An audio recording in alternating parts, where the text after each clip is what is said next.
아빠, 지금 뭐해요? 아, 지금 점심 때 엄마가 제육볶음 한다 그래서 상추까지 싸 먹어야지. 여기 삼중온실이잖아요. 소개 좀 해주세요. 소개? 응. 여기 위에 이렇게 보면 맨 이 파이프가 있는 거 바깥에 필름이 하나 있지. 중간에 약간 동글동글 보이는 거 있지. 저게 에어캡을 집어넣은 거야. 거기가 그러니까 이중이 되고 맨 마지막 필름이 저기 매달려 있잖아.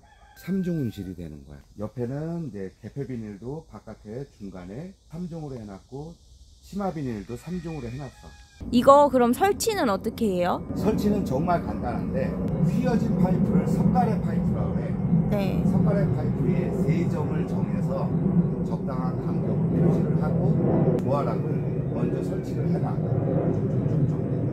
그 다음에 다중용 조화락을 먼저 설치한 조화락에다가 필름이랑 같이 꽂기만 하면 되는 거야. 3중도 마찬가지고. 그래서 꽂기만 하면 돼. 그러면 이렇게 비닐하우스가 3중이 되는 거야. 그러면 조화락 안 떨어져요? 여기 조화락 이렇게 보면 하얗게 꽂아 있는 게 있어. 저게 이제 키거든. 실리콘으로 돼 있어. 오레스라고. 저 키를 필름을 꽂은 다음에 키를 꽂아 놓으면은 빠지지도 않고 떨어지거나 이럴 일도 없어. 그리고 석가래 파이프에다 매달은 저 이중용 조화락은 실험을 했는데 20kg에서 25kg 되는 쇠 도르래가 있는데 차선으로 매달아 놨어. 근데도 안 빠져. 그러면은 파이프로 삼중하는 것보다 저렴한가? 계산을 해보니까 요즘 뭐 많이 올라가지고 파이프 가격이 워낙 많이 오르고 부속자재도 많이 오르고 인건비도 많이 오르고 다 올랐잖아. 파이프 대비 자재비만 따지면은 한 30% 정도?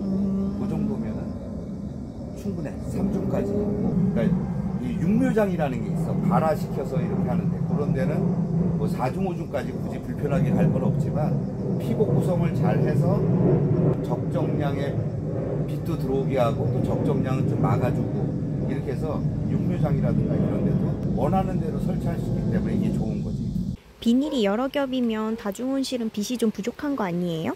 다중온실은 비닐이 그래서 제일 중요한 거야. 피복은 다중으로 들어가면은 빛이 막아지는 피복이 있고 오히려 필요한 그 광선만 들어오게끔 하는 피복도 있어. 작물마다 우리 여기 옆에 다육이 있잖아.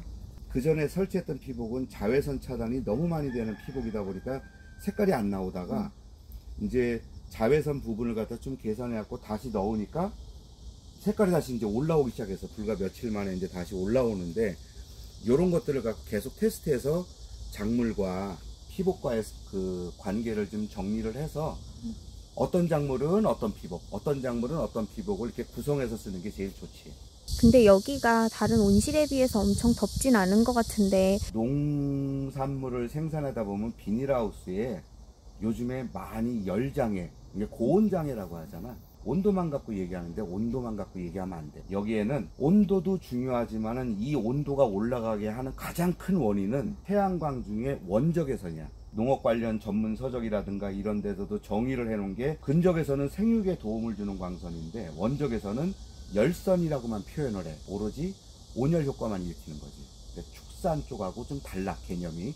이 원적외선을 다중 피복층으로 해서 모든 피복은 원적외선이 조금씩 차단되는 기능이 있어. 얘를 몇 겹을 갖다가 다중으로 설치하면서 원적외선을 일부 계속 차단을 해주니까 이 안에 저기 뭐 토마토 그 열장애가 있는지 없는지 보려고 그냥 가지 안 치고서 놔뒀거든. 위에 말리거나 타거나 이런 게 아무것도 없지. 오이도 마찬가지고 고추도 마찬가지고 잘 자라. 이 안에가 비닐하우스인데 바깥의 온도하고 여기하고 온도 차이가 크게 차이는 안 나. 그리고 어떤 때는 좀 높을 수도 있어. 근데 제일 중요한 거는 두 가지 요인 중에 원래 원인이 되는 요인을 좀 줄여 놓으니까 열장애를 갖다가 안 입는 거야. 그래서 이 안에가 덥게 느껴지질 않는 거지. 그럼 겨울에는요? 작년에 재작년에 여기서 테스트를 해보니까 3중을 하고 나서 테스트를 하니까 안에 온도가 낮에, 그러니까 난방을 안 하고 낮에 온도가 26도 27도까지 올라가. 뭐 모든 작물은 아닌데 대부분의 작물들이 가장 많이 활성화되는 온도가 있거든. 그게 되게 22도에서 26도 사이야. 그 정도 온도를 낮에 받는 거지. 그리고 밤에는 요번에 이제 에어캡으로 올해 겨울은 테스트가 들어갈 건데 보온닭엽이라고 있어. 이렇게 이불을 씌워주는 건데 에어캡을 해가지고 3중으로 해서 이렇게 해놓으면은 에어캡이 보온닭엽의 한 65에서 70% 정도의 보온력을 쫓아가. 그럼 이게 2개가 들어가고 치마도 들어가니까는 많이 잡아주고 비용은 훨씬 줄어들고. 이렇게 해서 사용하게 되면은 온도를 여기다 난방을 할 경우는 더 효과가 좋아. 왜? 요거 같은 경우는 이게 전문적인 얘기라 우리나라가 제일 처음에 비닐하우스가 들어오고 한 7, 8년 지난 다음에 이중온실을 연구를 했거든. 그때 나온 게 공기층 간격이야. 공기층 간격이 얼마 있을 때가 가장 들어오는 뜨거움도 막아주고 따뜻한 공기를 또 최대한 에너지가 덜 빠져나가게 해주고, 그 온도가 이 간격이 있어. 간격이 안 맞는데도 불구하고 2중하고 3중하고 차이가 있는 게 단 한 가지 딱 있었어. 이 안에 온도가 유지되는 시간이 길어. 즉 항온성이 높아졌다는 거지.